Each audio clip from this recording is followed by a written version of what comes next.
Hello and welcome back to the channel. Today I'm going to try to become a top 0.1% chess player on chess.com. Now if you look at my profile, you'll see that I am a 2400 rated bullet player, which puts me at 99.8, a 2100 rated blitz player, which puts me at 99.6, and a 2000-ish rated rapid player, which puts me at 99.8.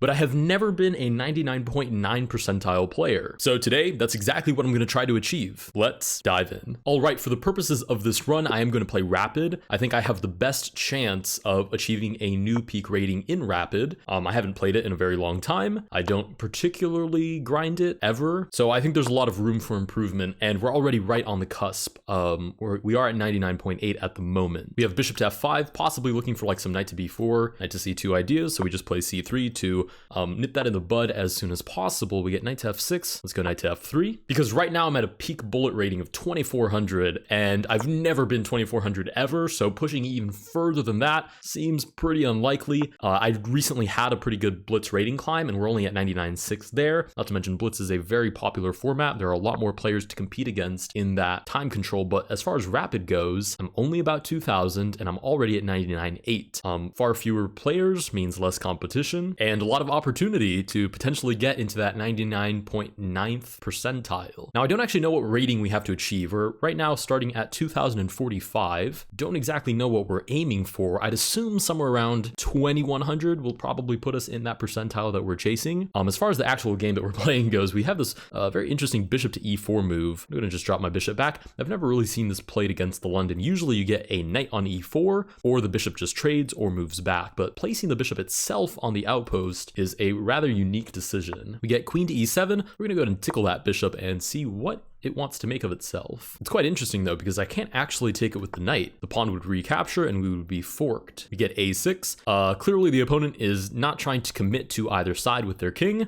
as am I, so we have a similar idea in that regard. I'm gonna go ahead and play a3 as well. It looks like I'm copying them, but really my idea is if c4 ever happens, or is an idea that I want to play to break open the center, then I don't want knight to b4 to be on the table, right? So c3 goes from being sort of a structural pawn that holds onto the chain and protects b4, basically preparing for a kingside attack, to a active pawn that attacks the center, assuming that we both castle kingside. We'll see what the opponent makes of it. If they make another waiting move, to be honest, I'm just going to go ahead and castle. Yeah, they do make another waiting move. I'm going to go ahead and just castle, and we'll look for some queenside play. It's clear that the kingside attack is not going to happen. Holy smokes, never mind, it is going to happen, but it's going to happen to me. We get pawn to g5, a very aggressive move. I'm going to go ahead and play knight to e5 and immediately start hunting trades. There are many trades already on the board, and I'm trying to create even more. And the reason for that is that my king is committed to the king side. Their king is absolutely not. They can still castle queenside, bring that extra rook in, and we're looking at a lot of firepower aimed at our king. But if I trade off pieces, suddenly the attack simply has less support. So we're in a lot less danger in that position. Okay, the queen takes back. Let's go ahead and take. I'm very curious to see if they take with the pawn. That would be a very amusing position, but they don't. They take with the knight, and we've basically simplified the position now into a endgame. Now the natural move here I think is queen c2, f5, and then maybe f3. We start sort of counterattacking, because that king can't just stay there in the center forever. You can see the pawn structure starts to weaken a little bit, especially if that f pawn disappears. So we're gonna start poking and prodding at their center a little bit and see how they go about defending it. They could defend it with the queen as well, but then there's the idea of c4 booting the queen. We get f5. Now we start to sort of counterattack because our king is defended. So while he is committed, he's also defended on the king side. We get pawn takes. Let's go ahead and take with the rook. We're now looking for e4. Whoa, the opponent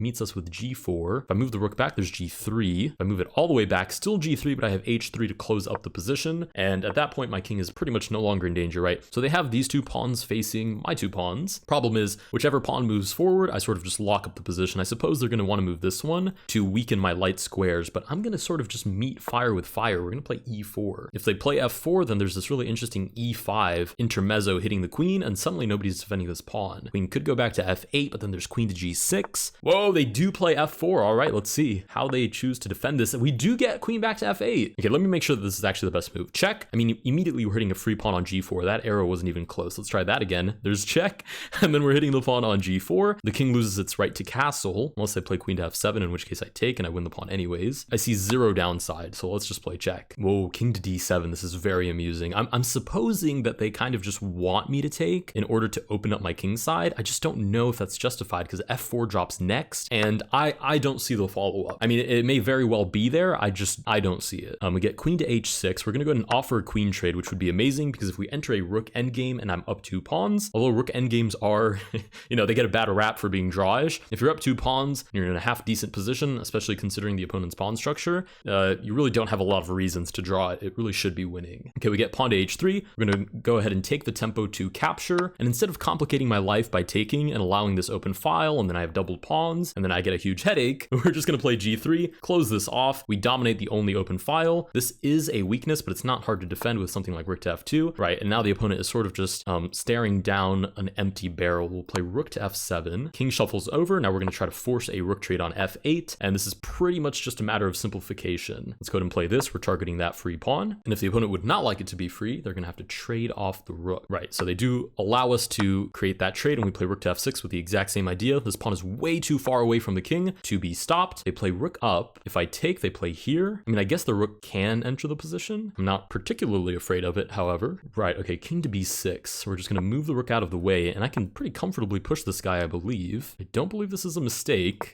because this pawn controls e5, right? So now the rook has to go back and play defense. There is the idea of check and supporting the pawn from behind, but the king sort of just, or rather the rook sort of just gets in the way. All right, this endgame is winning. I just have to calculate it correctly. Let's start with this, a little bit of a dubious looking move, but we're gonna play b3 to stop the king from ever entering. You can see these pawns basically create a barrier around the king. Now, of course, they're gonna go to try and open that barrier, but then we have like check, king shuffles over b4, and we end up pushing the king even further back. Now we're gonna take the opportunity to develop our own king. We are in an endgame. We do want to activate the king. Okay, we do get c5. They're trying to break open. d5 is really interesting here. I suppose we'd be met with c4. There's check. King moves back. We can take. Oh, I guess the king would move here. We take. King takes back. Oh, there's a lot of calculation there. Okay, we're gonna go ahead and just take. There's not really any reason to overcomplicate this. The king has to move back to defend the pawn, and we can continue to activate the king now. So king to e3. Rook comes over. We should probably just defend our pawn. Nice. We're in a good spot here. We get pawn up to c5. Let's move the king over with the idea of targeting a brand new pawn. Okay, check is gonna have to boot that king out, and then we advance with the king, now threatening another check. King shuffles over. Should we take? The opponent would take. We would take. The opponent would probably go for this h2 pawn. We have this nice little check, and then the rook shuffles over, and I'm pretty sure we're very comfortably winning that position. Right, so now we can just take, check, shuffle over the rook, and this rook, although it seems like it's created a passed pawn, it kind of relies on a check to ever move out of the way with tempo and then promote on that final turn. And that's just never gonna happen as long as I have all of these pawns behind my king. So I'm gonna start just pushing these pawns, and you'll see they've now set up the correct position, but the problem is the rook never has check to buy enough time to move the pawn forward. I will always be able to just take it. So a5, we start advancing our own pawns. c5, we continue to advance. We can even boot the king with rook here with check, possibly even threatening mate on the next turn, right? Now it's mate here on h8, and we continue to push. There's still no checks from behind. It's gonna be very hard for the opponent to find one, and now we have forced mate on the board as well. Nice, with that we give check and win our first game. We gained 10 points of rating. We're now rated 2055. I mean, I might as well check and see if that did the trick. It would be quite funny if it did. It did not. 99.8. All right, back to the trenches. New 10-minute game. We get another 2000 rated opponent, e6. I've been kind of enjoying the French recently. Ever since I did that opening video on it with chess reps, I don't know. It's quite fun. We get e5. Knight d7 is the main line.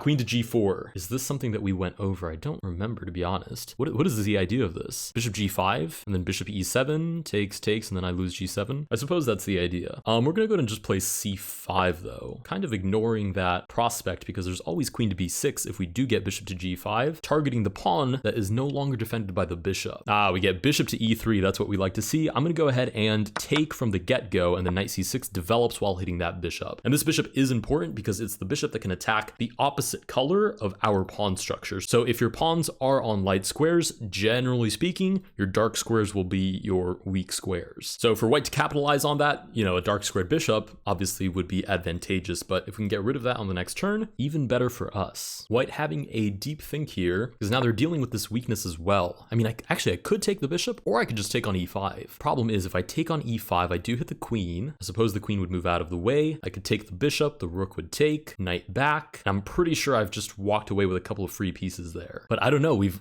now obviously deviated from the main line, so I'm not 100% sure what is happening on the board. I could also just take, but the queen would take back to try to defend the pawn. There's a6, stopping knight to b5 ideas, and somehow that's less convincing. Okay, I may be getting a little bit greedy here. If I am, I will find out shortly. I'm sure I will pay for it, but I'm gonna go ahead and take this free pawn, or at least what I believe to be a free pawn. I don't know, there might be some line where there's like rook to e1 and it pins my pawn and then d5 flies off the board, but I don't see that line, so I'm not going to play against it. We get bishop to b5. I'm not gonna be playing against fantasy lines that I have not calculated. Let's go bishop to d7. Should the opponent take, I can just take back. I mean, we're still looking at the queen. I don't love that my king is still in the center. I do love that I'm up 2 pawns. It's just my job now to justify the material advantage and make sure that I don't pay for it positionally. Now, I could just take with the knight, but that's not exciting. Let's go ahead and take with the queen, still threatening the opponent's queen. Not to mention ideas like knight to b5 not only are defended, but are significantly less convincing now that they don't have control over the dark squares with the pawn, nor with the dark squared bishop. So we've got a 2-knight endgame for the white pieces, and actually we're the ones that still have a bishop on the board, albeit stuck defending g7 at the moment. This knight is bravely trying to do something about that. Potentially might just end up sliding to g6 to sort of brute force block the queen. Yeah, we get queen back to e2, does counter target the knight. Knight to c4 here is very appealing. b3 is possibly not even a move they would calculate because there's just bishop to a3 and then I retreat. Is there anything else I need to watch out for? I mean, there's all these pins that I need to be careful of. Yeah, knight to c4, rook takes d5. All right, let's maybe not play that. But what else is there? If I move the knight back, there's still rook takes d5. If I play bishop d6, there's f4. Then if I move back, there's rook takes, and I just barely get out of the way. I suppose when you take free material, in this case 2 free pawns, yeah, and you sacrifice some sort of positional aspect, you pretty much have to be ready to give it back. Ooh, g3 allows me to castle out of the way without so much as a peep on d5. Okay, cool. So we're actually doing quite well here. Let's go bishop to b4. We're going to try to break down their pawn structure before they break down ours. And actually, I think our attack is more convincing than theirs is. I think we're a little bit more mobile than they are. Ooh, that is a move that gets style points. Yeah, knight to e4 is actually a safe square because of the pin on the pawn on the queen. Okay, nice. Good find by the opponent. Let's shuffle the queen out of the way. Reigniting the question, where does that knight move to? If it moves to g5, of course I'm going to go ahead and boot it. Knight to g5, nice. Let's go here, and the knight retreats. Okay, so they haven't quite untangled their position, but it is pretty straightforward for them to sort of continue that attack. Let's go ahead and focus on developing our own. I don't really want to play defense here. I think it makes more sense to try to cause the opponent problems and have them play defense, or at least hope that they play defense. Now, there we go. We do get pawn to g4. g5 is the natural continuation, if not actually h5, to stop this pawn from ever moving, and then g5. So we're going to have to be very quick on this attack. Let's do this. Bishop to d6, targeting f4, and freeing up the b4 square for the knight to come in and target c2 with the rook. Okay, knight to h3, nice, because it develops a piece that will be part of the attack and defends the pawn. We'll continue with knight to b4. That is not the knight, is it now? Knight to b4 also hits a2, which is just a nice little bonus. Of course, if the opponent plays something like a3, I'm taking there without batting an eye, because I get a queen for a rook and a knight, and I open up the file for yet another rook to follow, and that attack seems very promising. Okay, the opponent has now used a rather significant amount of time, down to 3 minutes and 40 seconds. I mean, still plenty of time to play games. You can play entire games in less time than that, but I think they're having a hard time figuring out what the rebuttal is to this funky looking knight for. Oh, there we go. We get rook to d2. Okay, so they do decide to defend the primary weakness, which is the pawn on c2. We still have this capture with check. King would shuffle out of the way. I'm not sure how we would continue that attack, but I do still think that has to be the best move in the position, right? The king shuffles out of the way. Now, how do we continue this attack? Funny enough, for some reason, rook c3 actually works. Should the opponent take, we take, and then there's this nice fork. The problem is I don't see what rook to c2 does, rather rook c3 does besides that. Oh, but it has given me this idea. Bishop to a3 targets the pawn. Should the pawn take, there's knight c3 check. So we're going to play that to continue trying to break down the opponent's position. Okay, we get king to e1, which does allow us to simply take, and then we're also threatening the pin. So I would argue this attack has been quite successful. It actually, funny enough, it looks like c4 there works, skewering the pieces, but again, bishop c3 catches the rook. We get king to f1. Okay, the king is officially evacuating the position, which is probably the best approach here. Now, as far as continuing this attack, I'm not really sure. I mean, there's like bishop to c1 to try to boot the rook and put more pressure on c2. There's knight to c3 targeting the queen and then rerouting to e4 with like knight to g3 ideas. And I think that's what we sort of have to do here, right? Because if I continue to put more pressure on the queen side and continue to attack basically the ghost of a king that has long since disappeared, I don't believe I'm going to make any significant progress. So we're going to start rerouting the pieces to where the king is.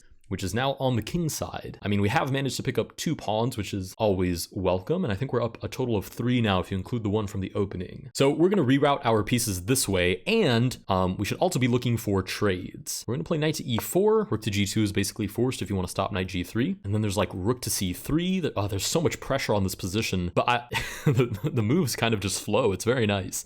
I suppose this is a no-brainer move. I'm being very careful to make sure there aren't any countering tactics that I'm missing, but the problem is the white position is so, I guess you can call it cozy on the king side that there really isn't much for them to pull from there. This almost works, but if the queen takes back and check, the rook just takes. So, okay, we bring more pieces to the attack. Queen to a3 seems to make pretty good sense. It's the knight and puts it in a kind of critical position because if it moves out of the way, then we just take the knight behind it. So it would have to move back to g1. So queen to a3, again, pretty natural move there, bringing more attackers into the position. Oh, wait, they can also kind of just do this, and that opens up the rooks onto the king side. I didn't think about that. We'll see if they find that move. If they do, we might even just play queen to a1 and try to simplify, because these 2 rooks by themselves won't mate me, but opening up my king side and then dropping the queen in would. Okay, they play the opposite move, which is the knight back, but now we have knight to g3 check, protected by a battery. So we're gonna go ahead and take back, and I would say now officially we're the ones going for an actual attack. I don't think there's anything for the white pieces here. I don't think there's enough backup. Right, we do get g5, an honest attempt. Queen to a6 here is kind of interesting just because it's check. I don't know that it actually does anything. King to f2 seems to sort of nullify any sort of attacking chances. Okay, how do I continue this? They're actually quite well defended here. Okay, to be honest, I don't really have any interest in trying for an attack and then getting bamboozled and somehow getting mated. So I'm just going to play this sort of the boring way now. I feel like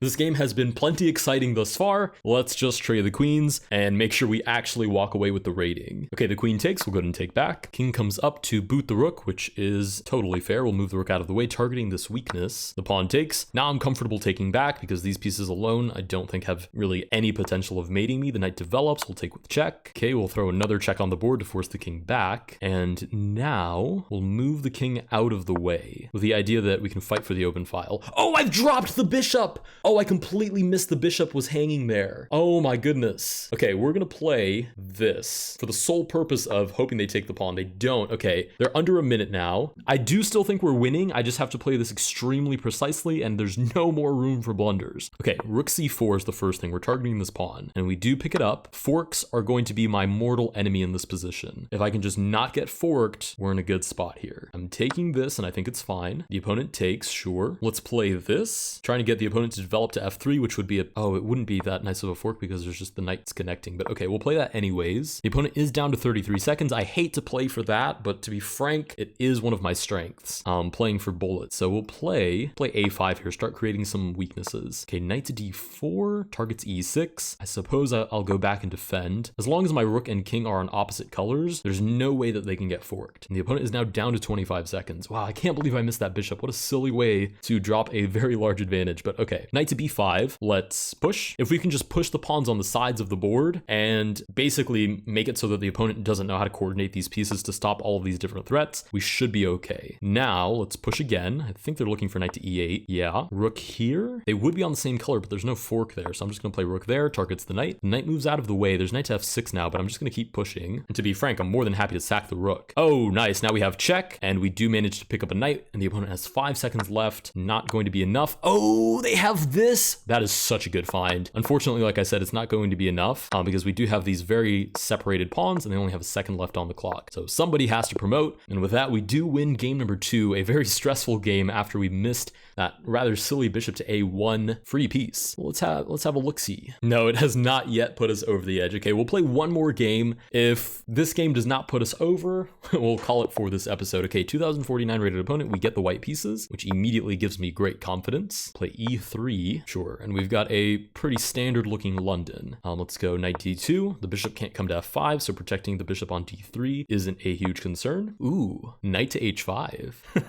How fun. You could play knight to e5 and allow them to just take, but then d4 is super weak, so we'll just drop the bishop back. Okay, they do take. I mean, this is pretty much up my alley. I mean, they play h6 as a defensive move, which makes sense, but I'm kind of hoping they end up castling that way anyways. a3 is sort of a waiting move. They take. I'll go ahead and take back. My intentions are clear. I have a defensive pawn structure on the queen side, and I've basically opened up the funnel for attacking on the king side. They play queen to c7, possibly now with the intention of castling queen side, which is quite frustrating. Let's try a4 on for size. If they do castle queenside, I'm not completely against just pivoting my entire plan, pushing on the queen side and castling king side. Ah, they do castle queen side. Okay, a5. The pawn is all theirs. I'm more than happy to give up a pawn in order to open up the queen side and ensure that they forget about any central breaks or counterattacks. Ooh, they did not forget about central breaks. All right, a6, surely b6, yeah, closing up the position, and we'll go ahead and castle. e5 is the natural follow-up here. I'm not really sure what we do there. I guess bishop to b5, maybe we just take first. I suppose we'll take first. And now, bishop to b5, not loving this position. They have very solid control over the center. This queenside attack is mostly shriveled up. Pretty much my best shot here is sort of weakening their center and maybe gaining back some material, possibly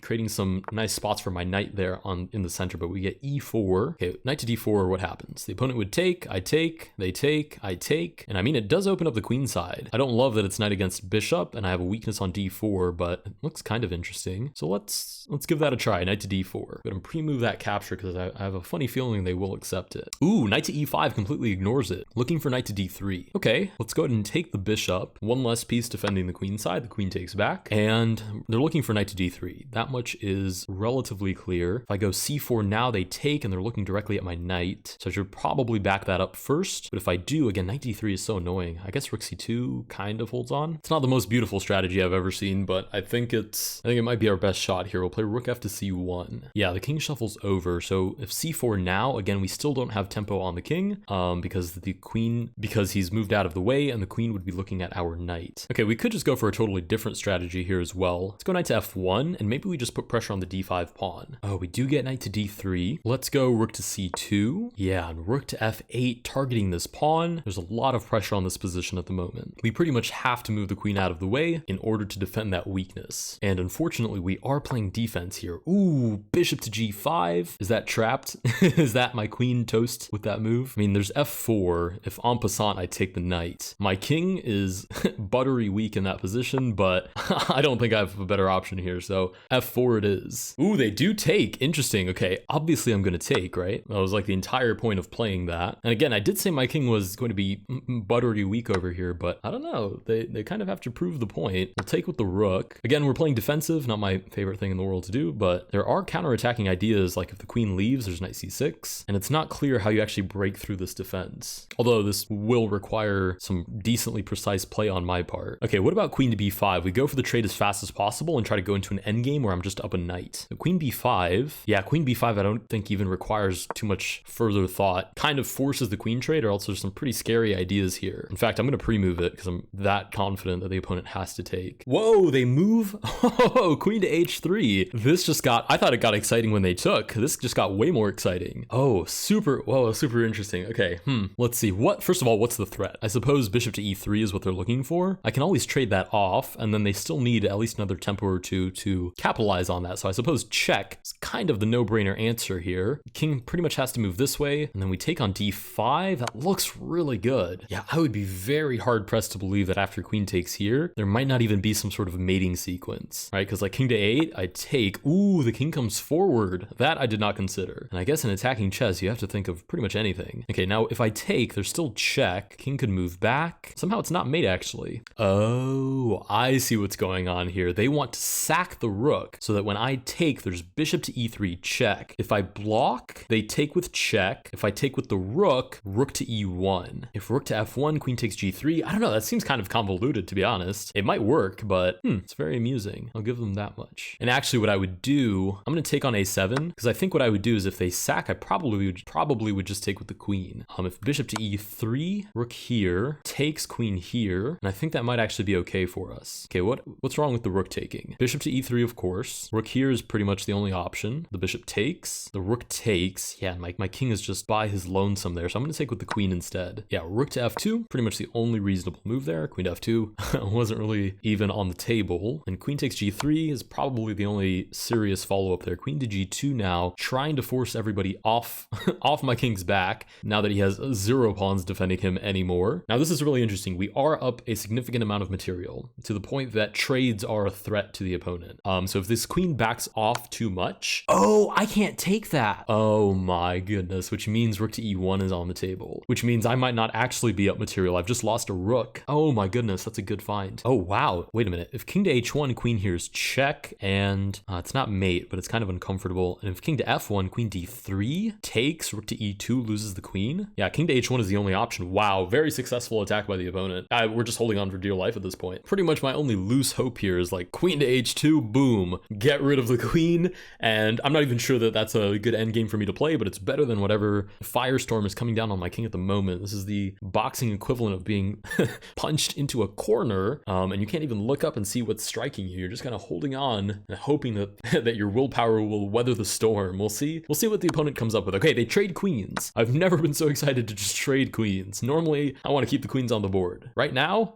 gone. I had no interest in having the queens on the board. If anything, I need to like fight to like get this pawn forward or something. Something here needs to happen for me to have some sort of counterplay. Okay, we're gonna move out of the way with check. King comes forward again. If knight here, I just drop the pawn. If knight here, we trade. That's unfortunately also probably losing endgame. What about c4? I sack the pawn and I just try to get the knight out of there. Actually, I could just take the bishop too. Wait, knight to a3? The bishop has to move before they can take my pawn. So actually that's okay. We'll move the knight back. There's no need to sack a pawn quite yet. We're looking at knight c4, knight b4. We're supporting the pawn. We're targeting d5. I mean, knight d4 is also an option, but odds are the bishop will be covering that square. Yeah, we'll move the knight. We'll move the knight back, but now the bishop covers everything. And this is where you see why bishops are genuinely preferred, at least in open positions like this one, over knights, because they literally can dominate an entire knight and still do, extracurricular activities beyond that. We get pawn to b5, king looking for the fastest route to capture that pawn on a6. So we need to look for counterplay here. Let's go rook to f1. No, rook to f1. Okay, let's advance the king. This is such a bad position. I'm kind of hoping the king will move over. I play rook to d1. Maybe I can take the pawn on d5. It's strange because it's such an open position that's on the board, but somehow all of my pieces feel very smothered. Now, of course, if they engage in this sort of back and forth, then of course I too will engage in back and forth. Try not to give up this pawn on a6. It's pretty much the only pressure that I have on their position. Yeah, they move back. I will move back as well. And if you have any interest in a draw, who am I to turn down a draw offer? Okay, the king shuffles over again. I shuffle over again as well. And we'll see if they find a way to break out of this sort of lollygagging back and forth. Hopefully not. Hopefully we run away with a draw. It wouldn't put us into the rating range that we are hoping for, but it wouldn't knock us back either. Ooh, rook to a7 allows us to continue to walk forward with the king. We kind of need that. We need to activate this king. We need it as close to these enemy pawns as possible. It seems they're sort of just holding down the position. Yeah, they're trying to figure out how on earth do you wiggle your way out of this. Okay, I can't play this because they're gonna take. I would play check, trying to hunt down these pawns, and they would just move the king back, which defends the rook, which by x-ray defends all of these pawns. So we're gonna need to look for some other maneuver here. Maybe just king to f4, trying to break in. Again, a little bit of a brute force maneuver. There's sort of just bishop back. I would have to retreat, but then there's like knight to d4 ideas. There's not a lot of time here anyways. I'm down to a minute 20, and I'm pretty much just playing to complicate the opponent's life. I'm decently confident that this has to be winning for the opponent. Maybe not by a huge margin, but it has to be to some extent better. I mean, they have two outside connected passed pawns and a bishop versus a knight, not to mention I have a weakness on a6. Now, somehow it's serving me quite well here because I don't think they want to commit into the simplification, but I would still argue it has to be better for the opponent. Okay, if I advance rook to f2, knight goes back, they take a7. I don't know, let's tango. Let's see what's going on. Again, I'm down to a minute. There's not a lot of time for me to calculate too many variations. I sort of just need to go in with an open mind and explore what the position has to offer. They might even just play bishop to a7, which could actually be a little bit devastating, but now we have knight to b4, right? With the check picking up the pawn on d5, just playing for some funny ideas. Okay, we get pawn to h5 here, target the rook. Okay, we are put in check. Let's target these pawns. We're now under a minute. The opponent is getting closer to us on time, and it seems they're going for this b2 pawn. Ooh, which allows a7. I assume they're going to sack the bishop there. And we're now almost even on time as well, which is an absolute miracle. Yeah, we're both under a minute now, both at 55 seconds. Okay, I'm picking up free pawns. They have to sack the bishop, surely. I'm going to pre-move it again. I mean, if they give me another check, I'm going to pick up another pawn. And I guess the rook could hold my king off to the side, which might not be... Oh, wait, another check would just be free. What am I talking about? Okay, we'll centralize the knight and eyes peeled for any forks. I mean, eyes need to be sharp. There are forking ideas, basically guaranteed. I just have to be able to find them. Okay, let's go here. Still want to take. Nice. King will come down and defend the knight, and then the rook will be the challenger, basically. Ooh, that pawn is kind of getting away, isn't it? Okay, we'll do this, looking for check and then picking up the rook. Ah, the opponent falls for it. Kind of a disgusting way to grab that. Now we have check, which protects the rook. If the king pins himself, then there's no future there. So I guess we continue to advance. Wait, is this winning for us or is this somehow a draw? Oh, I have 19 seconds to figure this out. Whoa, whoa, whoa. I guess this, and then I should try to just stop it with the knight. Check. Oh, goodness. Okay, I move out of the way. Here. Oh, goodness. They're gonna test my ability to win this. Holy smokes.